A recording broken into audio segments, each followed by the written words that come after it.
Take a look at this Jeep, and then take a look at this Jeep, and tell me what you notice that's the same, other than both of them are in desperate need of a trip to the car wash. In case you didn't notice, they're both outfitted with steel wheels. Well, I just got done fighting Death Wobble with this Jeep Gladiator, and one of the things I had to do was add metal cloak, drag link, and tie rod. The joints on those parts are a lot bigger than the OEM, and the OEM wheels I had on this Gladiator wouldn't fit. When I say they wouldn't fit, they might go on there, but the first time you took a turn, you just gouge or crunch your tie rod end. So I had to pick myself up a set of wheels as part of that project with a 4.5-inch offset instead of the typical Jeep 6 to 6.25-inch offset. And the wheels I chose were these Black Rock Steelies with a 4.5-inch offset. So really I did everything, but there's just one last thing I needed to do, was to take my spare tire from the Gladiator and get it mounted on my new Black Rock Steelie. So what that means is I'm gonna have an extra OEM steel wheel, which is good for me because it's gonna let me do something that I've been wanting to do for a long time. So I'll be taking these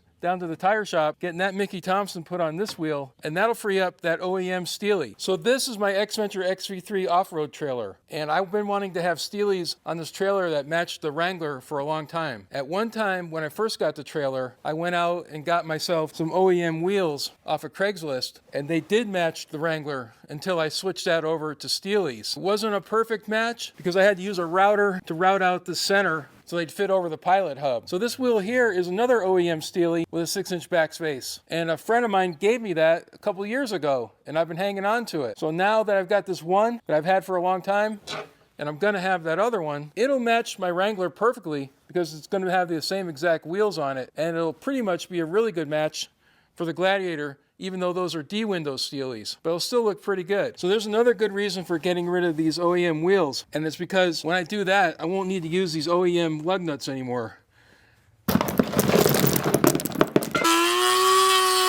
Imagine you're stuck on the trail in your Jeep, and you have to chisel off your own lug nuts just to change a flat. It's better to swap them now before you end up in that predicament.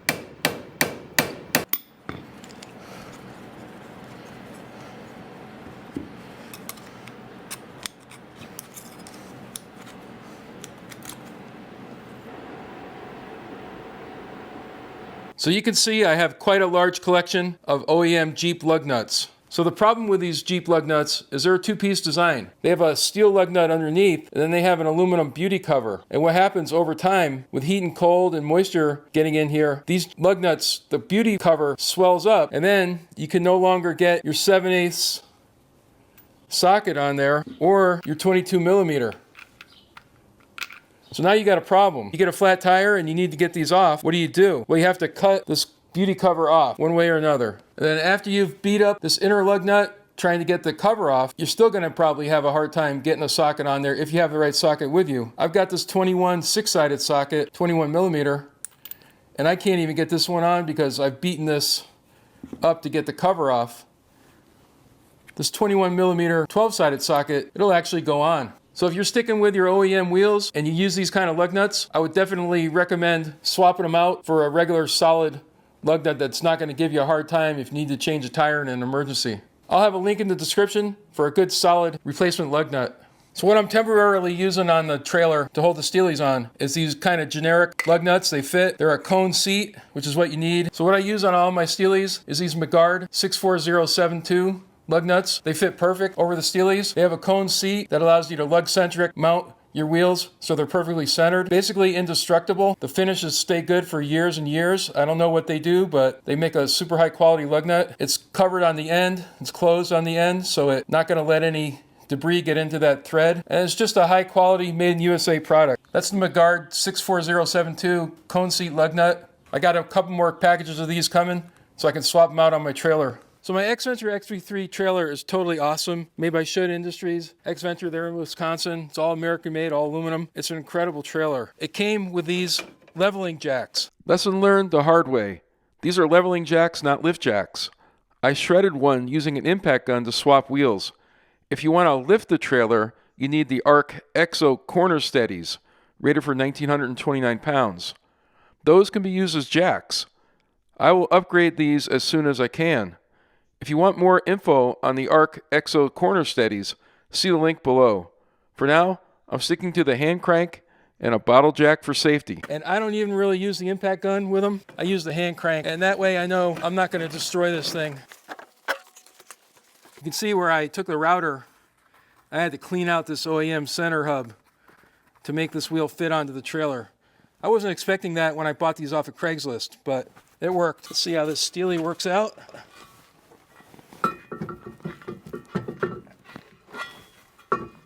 Well, there we go. It goes right on.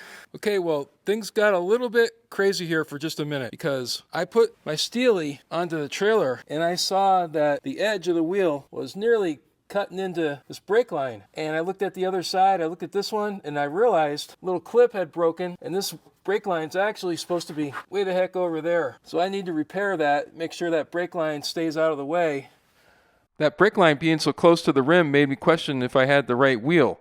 I checked the part number stamped on it, and then a quick measurement of them verified that they had the same 6-inch backspace.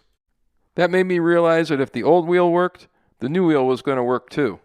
We've done some pretty crazy stuff in this trailer because it's just so dang capable that underneath where that brake line runs to, see, this trailer has actual parking brakes. And if you look underneath here, you can see that cable runs right back that hole in that fender deal and right through. This cable must have got caught on something and got yanked and stretched it out and broke that dang clip over there. So it's a good thing I've been looking at this. I can repair that. For right now, I'm going to go ahead because it's getting kind of late. I'm going to get that other tire off, throw them all in the back of the Gladiator, head down and get these tires mounted on the different wheels I need to have them mounted on. Well, I got to get these tires down to the tire shop, but this tailgate's pretty high. I lifted that other tire, that Mickey Thompson over there.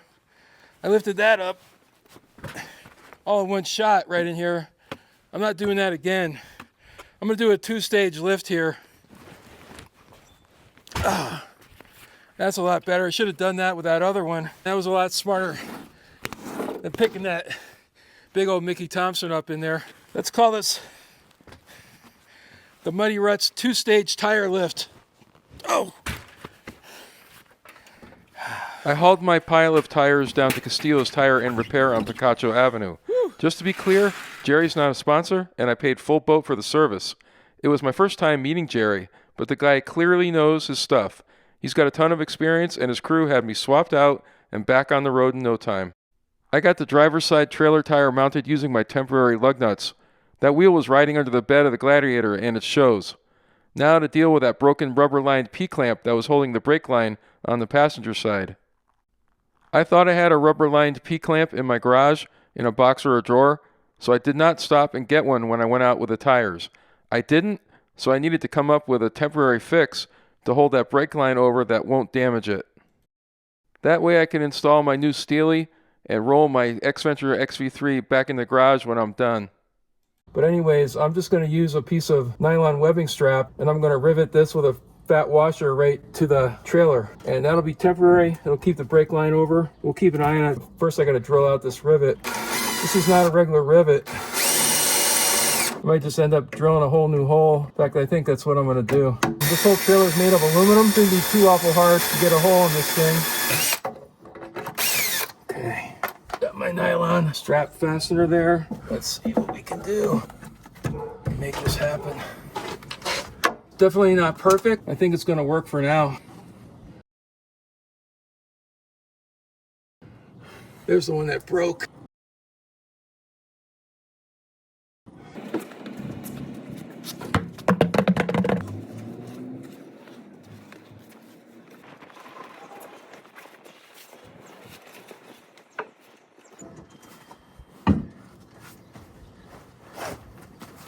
This Dexter axle doesn't need to be as torqued as hard.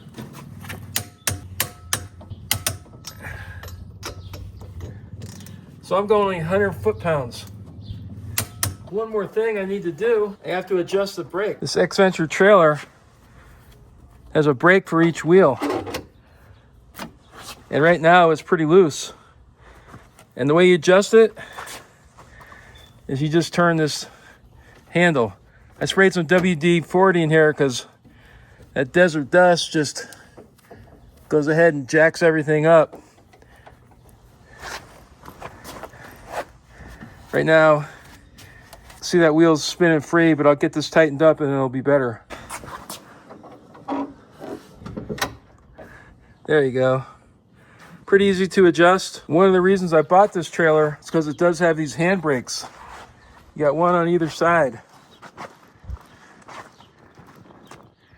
So when you're sleeping inside your rooftop tent, you don't have to worry about the trailer rolling away. We got Steelies on the Xventure XV-3 now. My temporary webbing strap is keeping that brake line out of danger for now, but when I get the new McGard lug nuts, I'll swap them out and install the permanent fix, which is a new rubber lined P-clamp that'll keep that brake line out of danger permanently. Well, I'm really glad I got a couple Steelies mounted on this Xventure XV-3 trailer. My spare is still one of the old aluminum. I'll just keep an eye on eBay and see if I can get a good deal on another one of those Mopar Steelies. Well, thanks for watching. If you like this video, check the link that's coming up. You'll probably like that one too. I'll see you on the next one. And don't forget, on Muddy Ruttzz, the best is yet to come.